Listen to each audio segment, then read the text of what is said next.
Hola, ¿qué tal?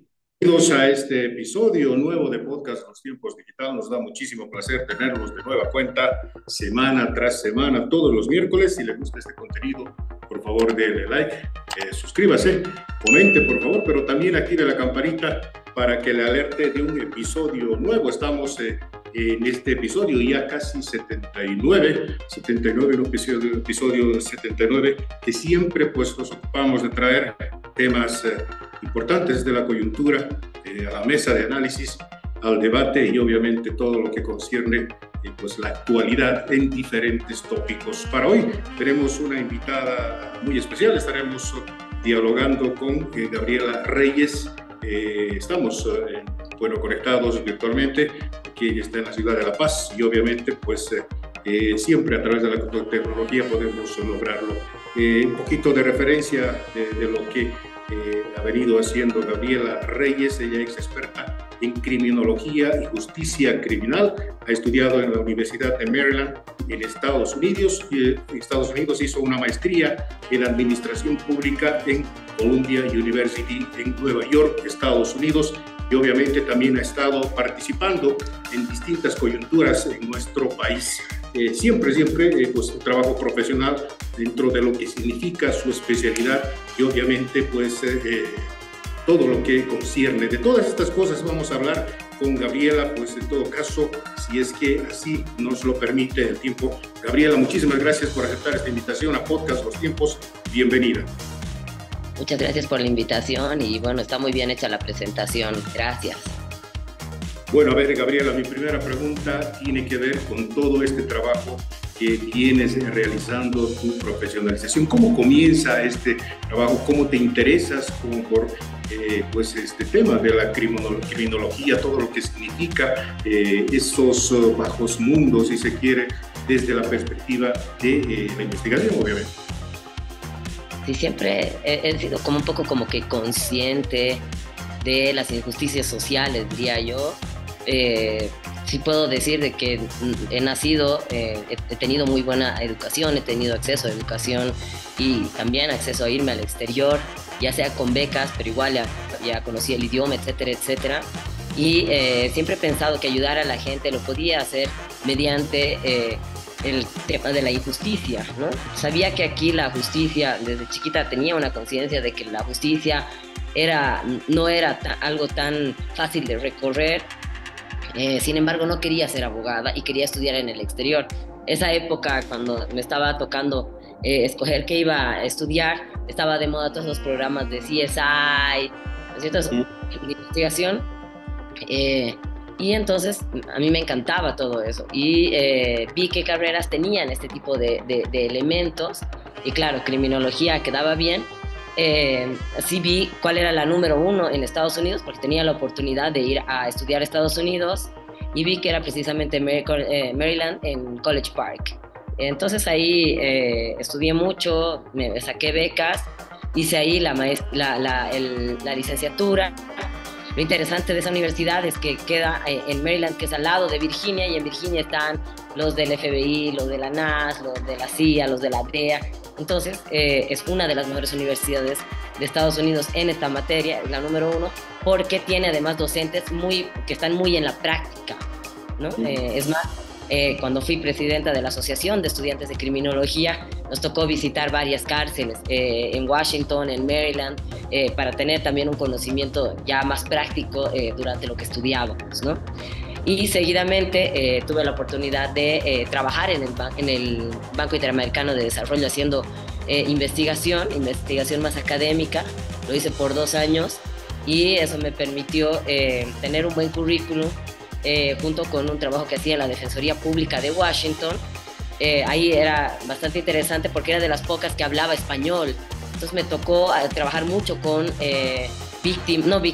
con victimarios o posibles victimarios de la Mara Salvatrucha. Entonces también me tocó visitar cárceles, me tocó hablar mucho con ellos. Sobre todo allá se tenía la técnica de que una mujer habla mucho mejor con un hombre que con otro, entre hombres, digamos, ¿no? En términos de hacer entrevistas, sacar información, etcétera, etcétera. Entonces tuve acceso a este tipo de información, este tipo de experiencia. Y así fui a hacer mi maestría en Administración Pública, también becada en Columbia University, y ahí ya era un poco más práctico el tema, no tanto vinculado a la criminología, sino a todas las herramientas de política pública. Jeffrey Sachs ha sido mi profesor, Joseph Stiglitz ha sido mi profesor. Ahí, como está en Nueva York, cada año las Naciones Unidas tienen un encuentro de presidentes, entonces y estos presidentes van a visitar la universidad, nos reunimos con ellos. Fue Cristina Kirchner, fue Ahmadinejad, el de Irán, también fue Evo Morales. Entonces teníamos también una exposición y un debate bastante interesante, ya más a nivel internacional, sobre los diferentes temas que nos interesaban. A mí me interesaba obviamente la seguridad, pero a otra gente le interesaba la política, a otra gente específicamente la política pública en lo económico, en lo que es desarrollo económico, etcétera, etcétera. Así después dije, tengo que devolver todos estos privilegios que siento que tenía al poder haber podido estudiar allá, ya que no mucha gente puede acceder a eso, y quise volver a Bolivia a trabajar en este tema. Empecé trabajando en la Cancillería con el tema de la hoja de coca, la despenalización de la hoja de coca, y luego empecé a trabajar en el Ministerio de Gobierno, y entre el 2010 y el 2022 he trabajado con 4 ministros, con el ministro Sacha Llorenti, el ministro Hugo Moldis, el ministro Carlos Romero, y el último ministro, digamos, con el que he trabajado ha sido Eduardo del Castillo.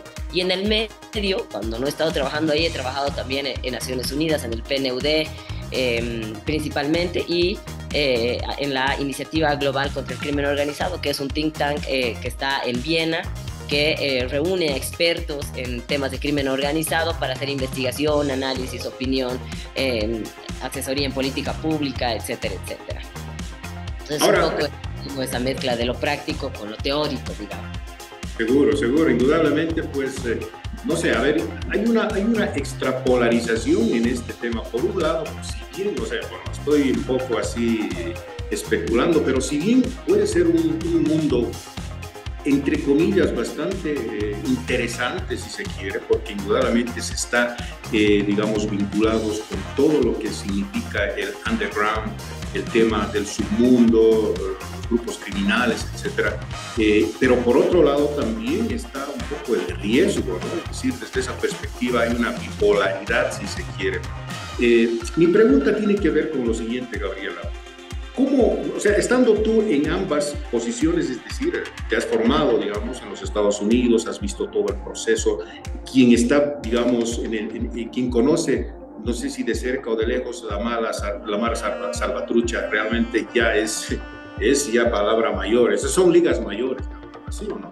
Entonces, ¿cómo haces tú esta diferenciación, digamos, del crimen organizado desde la perspectiva occidental y obviamente ya en la práctica en lo que significan los países latinoamericanos?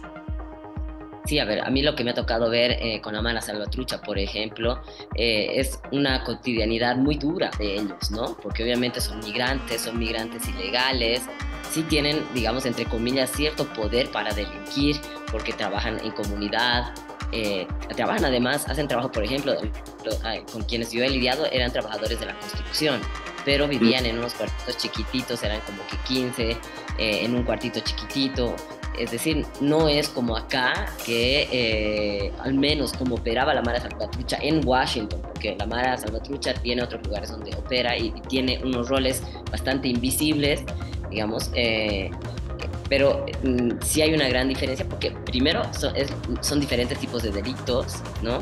Acá, si nos vamos a concentrar en el narcotráfico como crimen organizado, obviamente Bolivia tiene ciertas características además que facilitan que este delito de crimen transnacional organizado tenga mayor poder, y cuando digo poder me refiero al económico como también al político, ¿no? Y lo mismo, digamos, si pensamos en otros delitos como ser delitos que yo llamo de crimen organizado, como ser el delito de contrabando, el delito de lo que es la extracción ilegal de oro, estos delitos medioambientales también, que hoy en día en Bolivia no están siendo visibilizados como delitos de crimen organizado, sino como delitos ambientales, como delitos, como que hay una gran diferencia, una separación entre lo que son cada uno, ¿no es cierto? Es más, al contrabando ni se lo el Estado al menos no lo percibe como crimen organizado. En cambio allá, sí, Estados Unidos tiene además, y que lo ha implementado en México y que lo ha implementado en Colombia, que tiene esta lógica de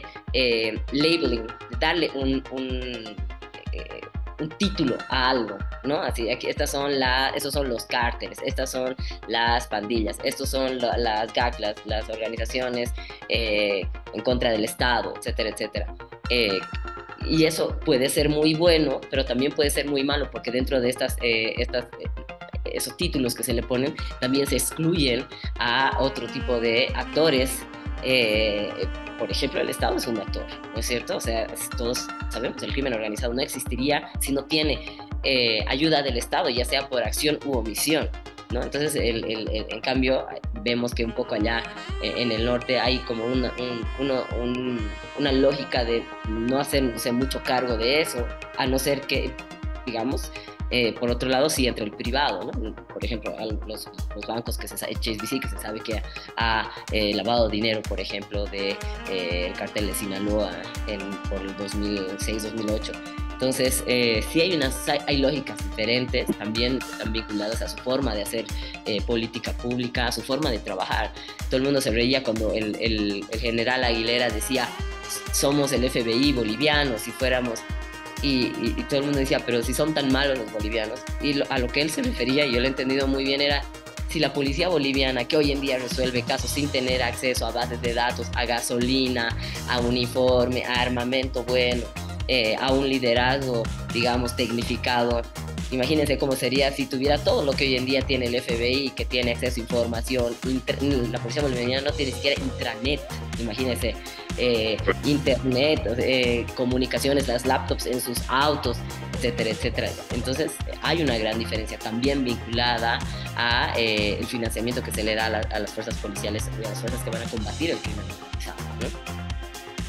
A lo largo de tu trabajo, Gabriela, independientemente, digamos, de lo que significa el narcotráfico, etcétera, ¿a qué otras cosas está vinculado el crimen organizado? Es decir, a poderes, no sé, pueden ser políticos, a poderes económicos. ¿Cuáles son, digamos, un poco esa escala, si se quiere, o por así llamarlo, a los que responde el crimen organizado? El tema es ese, ¿no? Que generalmente en la región tenemos una visión muy limitada de lo que es el crimen organizado. Cuando nosotros vamos a conferencias internacionales para hablar del crimen organizado, lo que la gente presenta, y esto se da en contrabando, se da en narcotráfico, es las rutas. ¿Quiénes son las rutas? ¿Cuáles son las rutas? ¿Quiénes son los actores? Es decir, aquí está el cártel, aquí está este clan familiar, pasan por este lugar, esto es lo que está incautado, eso es lo que se ha decomisado. Pero hay tres elementos que creo que son importantes, que están vinculados al crimen organizado, que lo fortalecen. Primero es que es económicamente importante, ¿no es cierto? Es decir, el narcotráfico, el contrabando, la extracción ilícita de oro traen muchísima plata, se mueven por un incentivo muy alto. Por lo tanto, es mucho más fácil reclutar gente, por ejemplo, porque el Estado en general no puede garantizar ni siquiera al sector privado un ingreso tan fácil, por ejemplo, de jóvenes con sueldos tan altos como lo hace el crimen organizado. Pero obviamente esto tiene, por el otro lado, un riesgo, ¿no es cierto? Un riesgo a que te detengan, a que te maten, etcétera, etcétera. Pero los jóvenes prefieren ir por la vía fácil y correr ese riesgo, porque ven que el 80% de quienes han corrido ese riesgo han logrado no ser víctimas de eso, ¿no? Ese es el primer elemento. El segundo elemento es que es socialmente importante también. ¿Y esto por qué? Porque está relacionado a ciertas expectativas de vida, ¿no es cierto? O sea, nosotros vemos en el caso del contrabando, por ejemplo, usted va a una tienda, a una feria de contrabando. ¿Quiénes son los que están vendiendo los productos de contrabando? Son madres de familia, solteras, y lo digo porque lo he estudiado, ¿no? Madres que dependen de ese producto para alimentar a su hijo, porque de nuevo el Estado no les puede dar, o las barreras de ingreso al sector privado son muy difíciles. Entonces hay además del otro lado una expectativa de las propias personas que se involucran en esto digamos, de tener altos niveles de vida.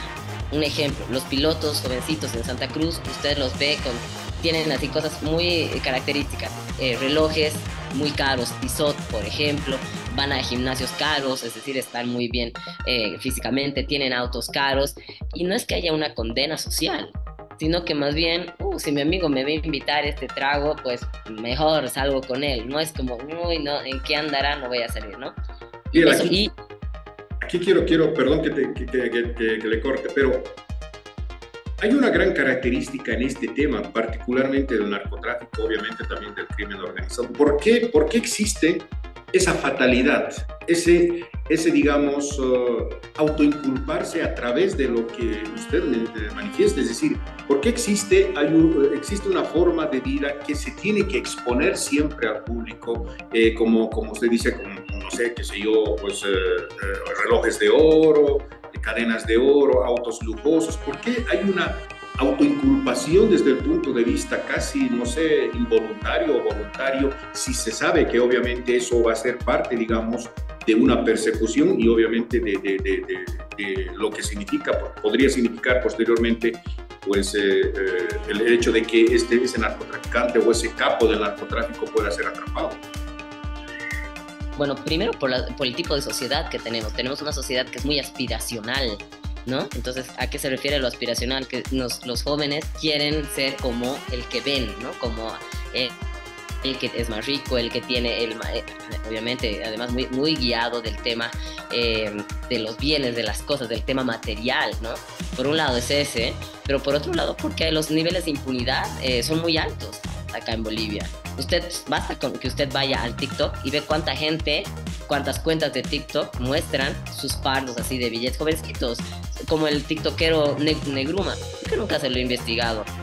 Lo que él mostraba en el TikTok no coincide con el tipo de actividad que él realizaba de acuerdo a lo que él decía en TikTok. Él sabe que no lo van a investigar, solo lo han investigado ahora recién que ha saltado su nombre vinculado al Colla. Antes estaba haciendo TikToks para el comando de la policía de Santa Cruz. La policía de Santa Cruz no sabía, que no veía algo raro. Por favor, entonces si hay un nivel alto de impunidad, si puedes además tú, como se dice, codearte con la autoridad que debería perseguirte, entonces pues tienes todos los elementos hechos para poder demostrar que eres una persona con plata y a la gente le gusta eso. O sea, somos ese tipo de sociedad hoy en día, lamentablemente, que no solo es en Bolivia, pero es esa sociedad de aspiración a ser alguien más en el tema material, ¿no? Y eso te demuestra además que tiene una fuerte connotación social el narcotráfico. Lo mismo pasa con el contrabando, como lo he explicado. Y el tercer elemento es que también tiene una connotación política. En Bolivia aún más el narcotráfico, porque el presidente de Bolivia, el expresidente de Bolivia es presidente de las 6 federaciones del trópico, de donde se produce hoja de coca, donde alguna hoja de coca, no sabemos los porcentajes, las Naciones Unidas dice en algún informe que es casi el 90%, sería casi el 90%. Entonces, cuando hay que hacer campaña política, por ejemplo, cualquiera que está en contra de Evo Morales, como lo vemos ahora en el gobierno, el enfoque es el trópico, ¿no es cierto? Cuando está Murillo es el trópico, es decir, tiene una connotación política.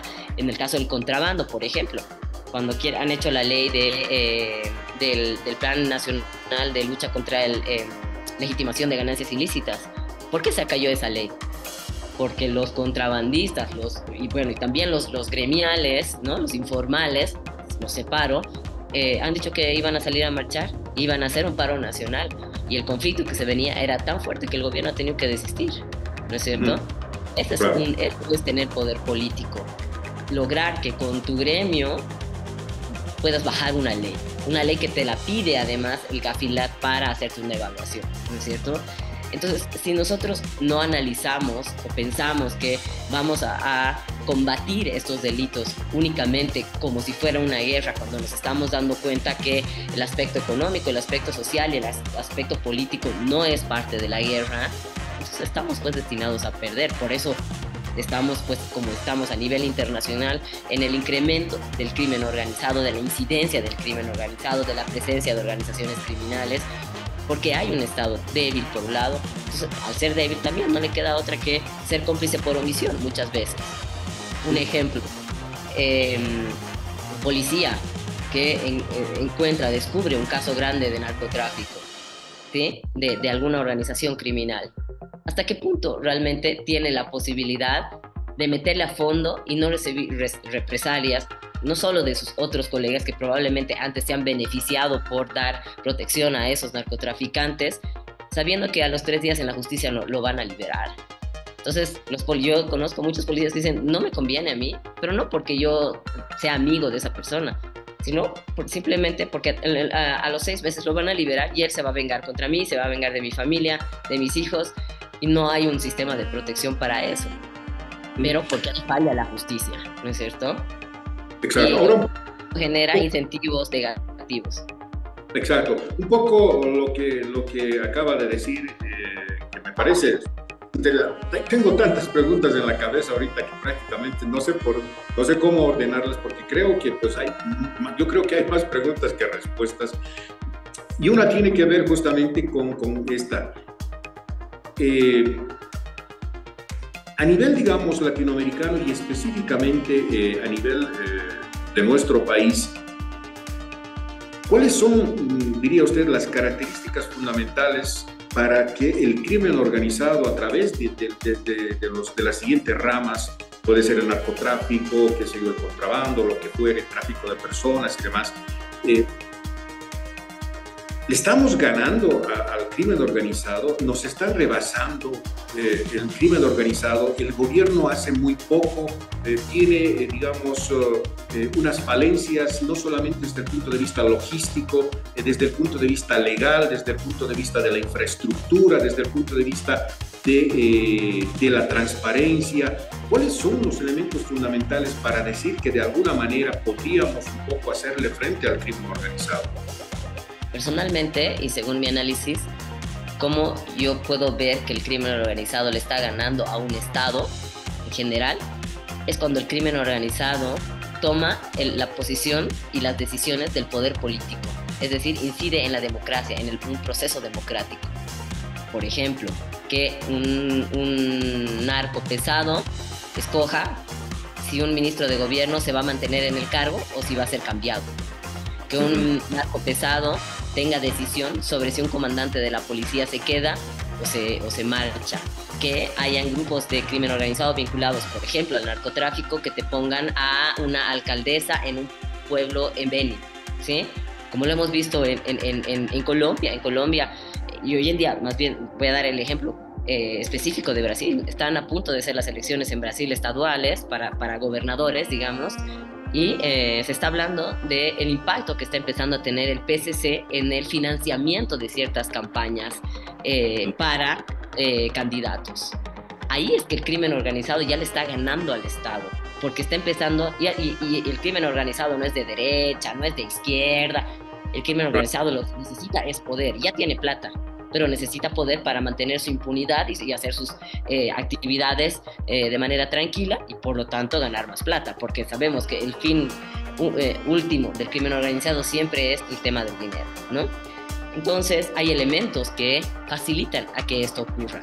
El primer elemento obviamente es un Estado débil, un Estado que no llega con servicios sociales, por ejemplo, a poblaciones de las fronteras, haciéndolas mucho más vulnerables a que jóvenes quieran entrar a ser pilotos, por ejemplo, ¿no es cierto?, a pilotear para transportar droga, por ejemplo, ¿no? Por eso digo, todo este tema, la parte más policial y todo eso, no incide de cierto modo, pero es una cosquilla, digamos, ¿no? Porque mientras tú tengas territorios vulnerables donde puedas ir a sacar gente, donde tengas cárceles, y esto no ocurre tanto en Bolivia, pero lo hemos visto en Ecuador, lo hemos visto en Paraguay, lo hemos visto en Brasil, en las cárceles donde ha nacido el PCC, donde tengas cárceles que sean escuelas del delito, escuelas para armar las organizaciones, para fortalecer las organizaciones criminales, y eso es una debilidad del Estado. Entonces el crimen organizado no tiene una ventaja, porque a diferencia además del Estado, el crimen organizado no necesita hacer licitaciones. Los policías, sus sus miembros de sus anillos de seguridad no tienen que cumplir con ciertas leyes de defensa de los derechos, respeto a los derechos humanos, etcétera, etcétera, cómo va a ser su uso de armas, como lo tiene, por ejemplo, en el caso de Bolivia, hay reglamentos hasta para el tema del contrabando, de cuándo puede un militar disparar, cuándo puede un policía disparar, qué tipos, la ley 400, qué tipos de arma pueden usar, cuándo pueden usar, si se quiere comprar algo hay que hacer hay que hacer una licitación, es bien complicado. En cambio, el crimen organizado lo tiene todo sin tener que además chocarse con la burocracia del Estado. Entonces tiene otra ventaja. Y esto que le ha permitido, y esto es algo que lo hemos visto principalmente en la pandemia, es que tiene una capacidad de adaptarse a cualquier situación. No es que en la pandemia los narcotraficantes no han dejado de transportar droga. Les ha tomado un tiempo para ver cómo se adaptaban y se han adaptado. Y hoy en día no solo han vuelto a sus anteriores formas, sino que le han sumado estas nuevas formas de adaptación. Por ejemplo, el uso de la hidrovía Paraguay-Paraná, como lo hemos visto con Sebastián Marcet, y hoy en día que sigue saliendo la droga desde los puertos que desembocan en esta hidrovía a Europa, ¿no? Exactamente. Gabriela, permíteme que te tutee, por favor, porque bueno, en todo caso no tiene mucho sentido que nos estemos susteando. Una pregunta que tiene que ver con lo siguiente, Gabriela, y seguramente tú, de acuerdo a tu análisis, sabrás responderla. ¿Tú crees que tú crees que ha habido un antes y un después de Pablo Escobar en Latinoamérica, tomando en cuenta todo el escenario que tú has mencionado? Por ejemplo, pues prácticamente Pablo Escobar se había encargado de tener en el bolsillo a toda la policía, a jueces, etcétera. Se dio el lujo de construir su propia cárcel. ¿Tú crees que a partir de Pablo Escobar se han un poco, por así decirlo, institucionalizado ciertos parámetros o ciertos lenguajes o cierta forma de operar del crimen organizado desde el punto de vista del narcotráfico? Esto está estudiado, Freddy, más bien que me lo preguntas. Estados Unidos en general tiene esta estrategia que se llama The Kingpin Strategy. ¿Y qué significa eso? De que mataban a la cabeza o agarraban a la cabeza bajo la idea de que al sacar a la cabeza deshacían toda la organización, ¿sí? Lo que pasó con el caso de Pablo Escobar es que cuando mataron a Pablo Escobar habían mandos intermedios que querían ocupar el lugar de Pablo Escobar y eso era imposible. Entonces, ¿qué pasó? Hubo una atomización. Cada uno de los mandos medios que quería ocupar el lugar de Pablo Escobar se volvió un rey pequeño y cada uno empezó a organizar su propia organización. Ya tenía el know-how, tenía contactos, entonces ha habido una atomización de estas organizaciones criminales que, si bien con menos poder, menos digamos, poder de violencia, etcétera, etcétera, han seguido continuando, pero ahora el Estado ya no solo se tenía que concentrar en el cartel de Sinaloa, sino que tenía que ver a varios grupos, ¿no? Que además han empezado a territorializar, por ejemplo, ¿no? Entonces, cuando vemos el tema, por ejemplo, de México, del Chapo Guzmán, uno diría, pero están haciendo lo mismo con el Chapo Guzmán. Claro, si bien Estados Unidos sigue aplicando esta estrategia del Kingpin Strategy, hoy también se busca agarrar a quienes son los que ocupan cargos específicos y estratégicos dentro de la organización. Obviamente, en el caso del cartel de Sinaloa y de Jalisco Nueva Generación, quienes ocupan esos cargos son los familiares, los hijos. Entonces, no es que el hijo sea la cabeza únicamente, es que él ocupa un cargo estratégico, ya sea vínculos con la mafia italiana, por ejemplo, vínculos con los principales proveedores, vínculos, etcétera, etcétera. Entonces, un poco se ha cambiado esa forma de operar. Obviamente que en Estados Unidos también hay un tema bastante político, porque ahora lo que estamos viendo en el caso de Chapo Guzmán y del Mayo Zambada es que más allá de importar a los narcotraficantes, el gobierno de Estados Unidos está enfocado en los políticos vinculados al narcotráfico, ¿no? Entonces, todos los narcotraficantes que han sido detenidos, menos el Chapo Guzmán, obviamente, se están volviendo testigos protegidos con el fin de hablar en contra de políticos, ¿sí? Entonces ahí también hay un poco de uno se pregunta, bueno, entonces no importa que haya sido un narco así súper pesado toda la vida, si tú te vuelves testigo protegido y hablas en contra de los políticos que por acción u omisión te han ayudado en tu negocio, ¿tú estás bien? Eso también es algo que hay que evaluar, ¿no? Porque no es algo sincero a mi parecer. Aquí ambos son culpables, tanto el político por acción u omisión o, y obviamente el narcotraficante que es el que lidera el negocio, ¿no? Pero sí, ha cambiado un montón. Y obviamente también esto, y que ha tenido también relación con la desmovilización de las FARC en Colombia, ha causado que se venga mucha gente hacia abajo, ¿no? Vaya mucha gente de Colombia, baje al norte, al sur de América del Sur, se vayan a Colombia, a Brasil, perdón, a Paraguay, a Bolivia también. Por eso vemos, por ejemplo, muchos de estos casos de gota a gota, ¿no? Esos de amenazas de préstamos gota a gota, que es algo muy colombiano, ¿no? Y ¿quiénes son los que hacen esos préstamos? Los colombianos, ¿no? Entonces es gente que también ha necesitado migrar porque allá ya no tenía mucha capacidad para trabajar en el negocio y se ha venido aquí viendo oportunidades, ¿no? Entonces sí nos ha afectado también esto que ha ocurrido. Exacto, Gabriel, quiero partir de una pregunta muy puntual para un poco meterme a una referencia que te voy a hacer. ¿Por qué ha sido tan fácil para Marcet salir de Bolivia? ¿Por qué ha sido tan fácil instalarse en Bolivia? ¿Por qué ha sido tan fácil desplegar, si se quiere, sus tentáculos a otros sectores, el fútbol, lo que fuera? Prácticamente se ha paseado como Pedro por su casa, ¿no? En Bolivia, Marcet. Aquí, ¿Por qué ha sucedido esto? Y aquí viene un poco la referencia.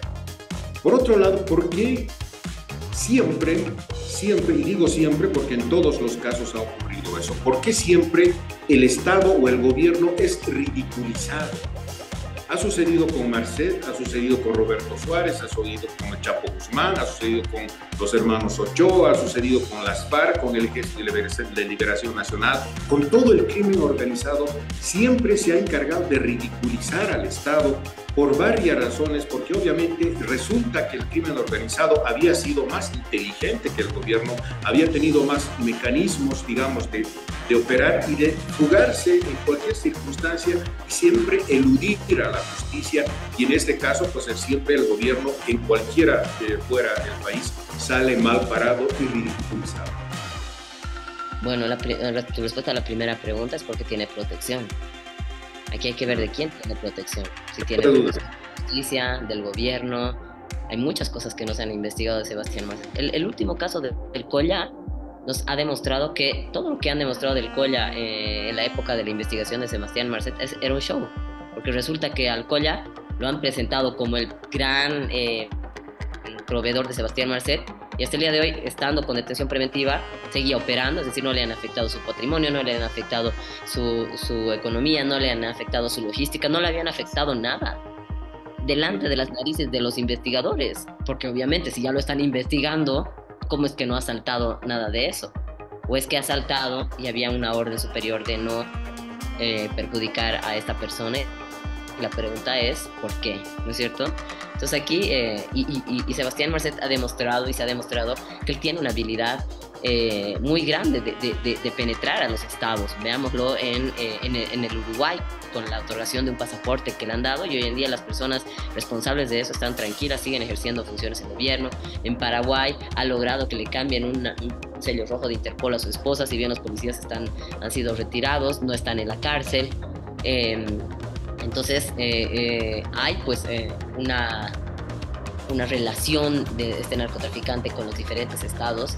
¿Y por qué los humillan? Primero, a ver, mi análisis es que el narcotráfico específicamente te da dinero, ya sea por protección, por omisión, etcétera, etcétera. En muchos casos ese dinero el Estado lo puede usar para temas políticos, para pagar marchas, para pagar, etcétera, etcétera. Pero los narcotraficantes son inteligentes, se guardan evidencias, graban videos, se hacen sacar fotos de reuniones, etcétera, etcétera. Entonces, cuando Sebastián Marcet ha nombrado a Sonia y ha dicho yo tengo mucho que decir sobre la política, se caería, listo, no pasó nada más. no se lo investigó más. Por eso no se investigó a la esposa de Sebastián Marcet. Recién cuando se la detuvo, recién empezaron a investigar y todo, cuando ya estaba detenida. ¿Por qué no lo hicieron cuando salió ese video, ese audio de Sebastián Marcet? ¿Por qué el ministro de gobierno le dice, demuéstreme que no soy Sonia? ¿Me entienden? Entonces, ahí hay cosas que yo creo que se pudiera pensar que hay un tipo de compromiso ahí. Porque si no, el ministro decía, estamos a 2 días de encontrarlo, lo vamos a encontrar, hasta el día de hoy no lo encuentran, ya no hablan de él. Claro, no sé, a ver, aquí viene una referencia, Gabriela. No sé si tú recuerdas a Oso Chavarría durante el gobierno de Jaime Paz Zamora. Había una serie de lenguajes corporales cuando él estaba declarando. Y aquí hay un tema que me parece importante destacarlo, en algún momento ya lo habíamos conversado, pero como tú dices, el crimen organizado, en este caso ligado al narcotráfico, siempre tiene que tener una evidencia de que se ha reunido con los capos, ¿no? Es decir, por ejemplo, el gobierno obviamente no va a tener, digamos, una evidencia, pero estos crímenes organizados siempre se encargan de tener una evidencia, y eso, desde tu análisis, se puede constituir un poco también, indudablemente, como pieza fundamental para poder un poco, lo que te decía anteriormente, ridiculizar, ¿no?, al gobierno. Ah, no, totalmente. Y aquí lo que yo espero es que en las elecciones del 2025 el narcotráfico, y ya lo estamos viendo en realidad para las elecciones judiciales, ¿no?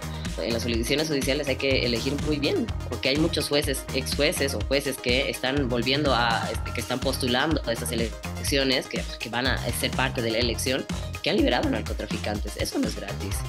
Entonces tenemos que ver a quiénes vamos a elegir si queremos a estos jueces que liberan a narcotraficantes, por lo tanto ya tienen un compromiso con esa línea de envío de cocaína, digamos, y hay que ver lo mismo en el 2025. Ojalá que Sebastián Marcet no quiera poner un senador en Santa Cruz, por ejemplo, ¿no? Como a modo de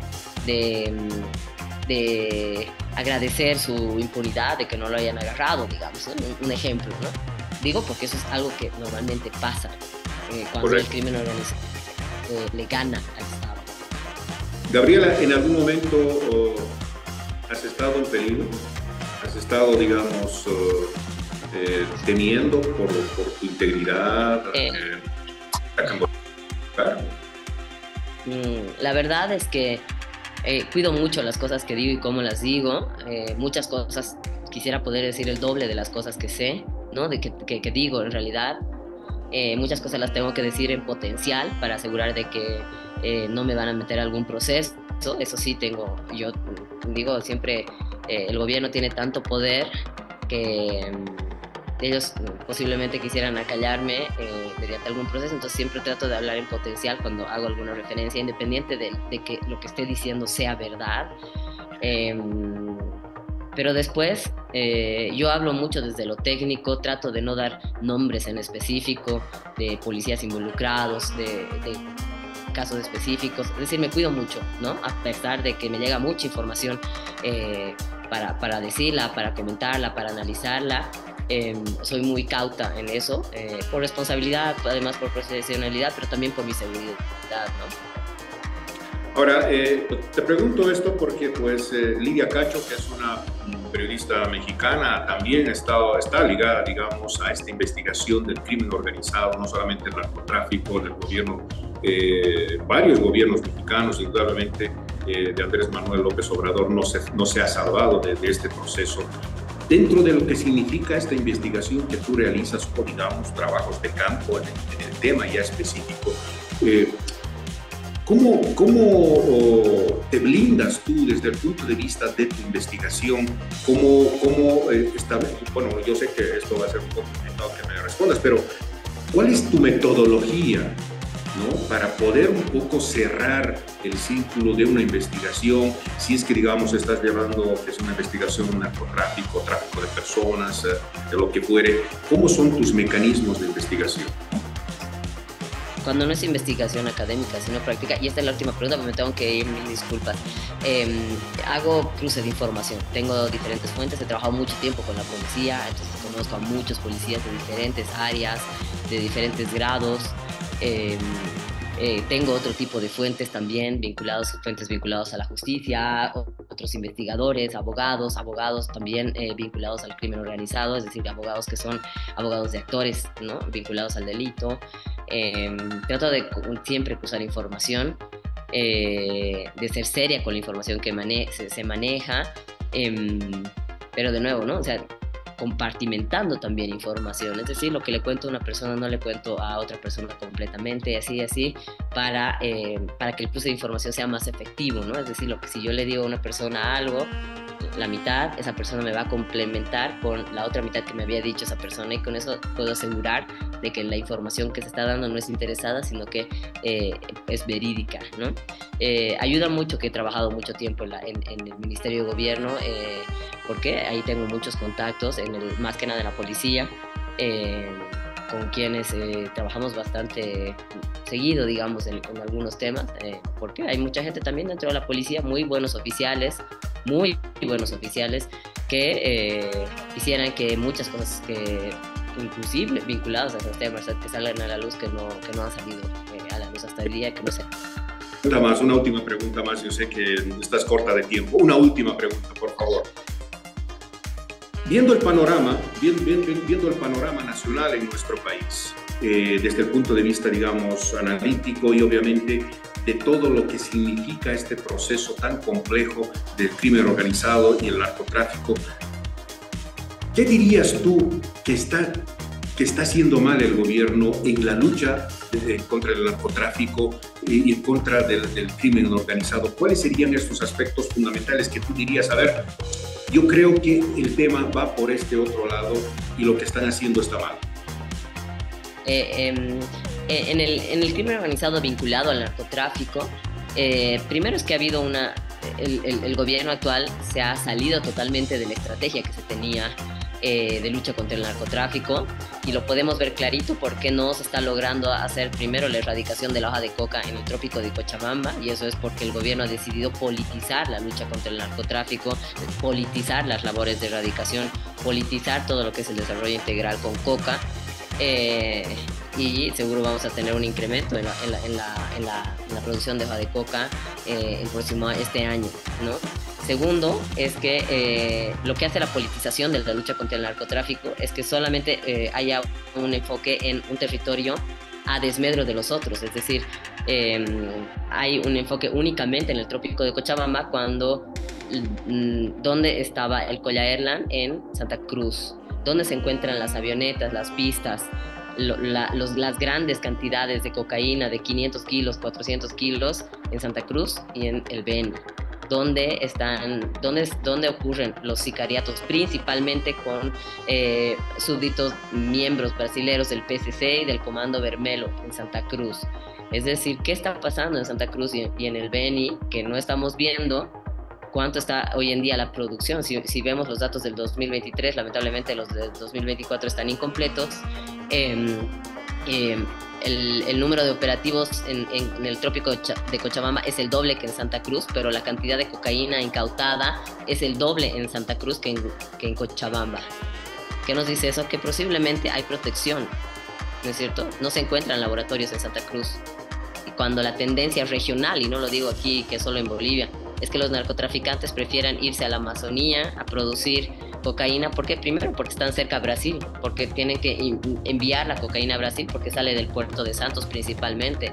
Si te vas a la Amazonía, a la frontera con Brasil, ¿qué pasa? Reduces el riesgo de que te pesquen, ¿no es cierto? Porque es menos tiempo que tu droga tiene que estar en el aire. Además que en la Amazonía, ¿qué hay? Facilita los delitos conexos. La extracción ilícita de oro, comparten ríos con el crimen, con el narcotráfico, por ejemplo, pistas, algunos actores PCC que brindan seguridad a quienes hacen extracción ilícita de oro, etcétera, etcétera. Pero eso no se está visibilizando, nada de eso se está visibilizando y cada vez está ganando más poder. Y ese es el problema, por eso estamos fallando, porque solo estamos viendo una parte de todo el mapa de Bolivia, solo estamos viendo la producción, si se quisiera ver. Y eso, porque hay laboratorios en el parque, en el Kempf, hay laboratorios en el mismo Beni, por eso están ahí las pistas, por eso se mueren ahí los jovencitos en las avionetas, por eso ahí hay ajustes de cuentas, por eso Sebastián Marcet ha decidido lavar toda su plata, no toda, lo que se ha encontrado de su plata en Santa Cruz. No hemos visto ni una sola propiedad de Sebastián Marcet en el trópico de Cochabamba. Todos los sicarios, los jefes de sicarios que son vinculados al PCC, que se han detenido y se los ha mandado a Brasil, ¿dónde se los ha encontrado? En Santa Cruz, ¿no es cierto? Pues todas estas estructuras, grandes hangares, ¿cuántos hangares de hartas avionetas con microaspirado positivo se han encontrado en el trópico? Esas se han encontrado en el Beni, se han encontrado en Santa Cruz. Entonces, aquí lo importante no es politizar. No digo que no entren al trópico, pero no descuiden Santa Cruz, no descuiden el Beni. Y yo la pregunta que me hago es, ¿habrá algún interés para descuidar Santa Cruz y el Beni y solo enfocarse en el trópico? Yo creo que sí. Bueno, Gabriela Reyes, pues ha sido un gran placer dialogar contigo de esto tan importante que en este momento está también viviendo el país, que siempre ha vivido el país desde la década de los 60, 70, 80, 90, obviamente, y Latinoamérica también está en un contexto absolutamente complejo sobre lo que significa el crimen organizado, el tráfico de droga, el tráfico de personas, etcétera, etcétera. Es un tema realmente amplísimo. Espero que de alguna manera hayamos un poco, a través de tu experiencia y a través del trabajo profesional que has venido haciendo durante tanto tiempo, pues nos hayamos aproximado un poco a esto. Espero que no sea ni la última ni la primera vez, Gabriela. En todo caso, agradecerte profundamente que hayas aceptado poder dialogar de esto, que también pues hay que manejarlo con una especie de discreción y con pinzas, porque indudablemente pues es un tema complicado. Muchísimas gracias, Gabriela, por estar en este podcast Los Tiempos. Un gran abrazo y seguramente estaremos en una próxima oportunidad. Muchas gracias por la invitación y sí, ojalá que no sea la última. Hay un montón de cosas más que hablar de este tema, cómo se estructuran las organizaciones criminales en Bolivia, etcétera, etcétera. Y muchas gracias, porque siempre es importante, ¿no?, hablar de este tema, que la gente conozca qué es lo que está pasando aquí y en la región. Muchas gracias. Gracias, Gabriela. Bueno, en todo caso a ustedes, pues agradecerles también por estar en este podcast número 78 ya, con una importante, yo diría, un importante bagaje de temas. Semana tras semana hemos querido hablar de este tema importante también, que indudablemente hace a la seguridad de nuestro país. Con Gabriela Reyes, ella es experta en criminología, experta en este trabajo investigativo de crimen organizado, narcotráfico, etcétera, etcétera. Si le ha gustado este contenido, por favor, dele like, comparta la información, suscríbase, pero también active la campanita para que le alerte de un episodio nuevo. Estaremos semana tras semana para poder un poco llevarles temas importantes, no solamente desde el punto de vista coyuntural, sino también político. Muchísimas gracias y seguramente estaremos en una próxima oportunidad. Hasta entonces.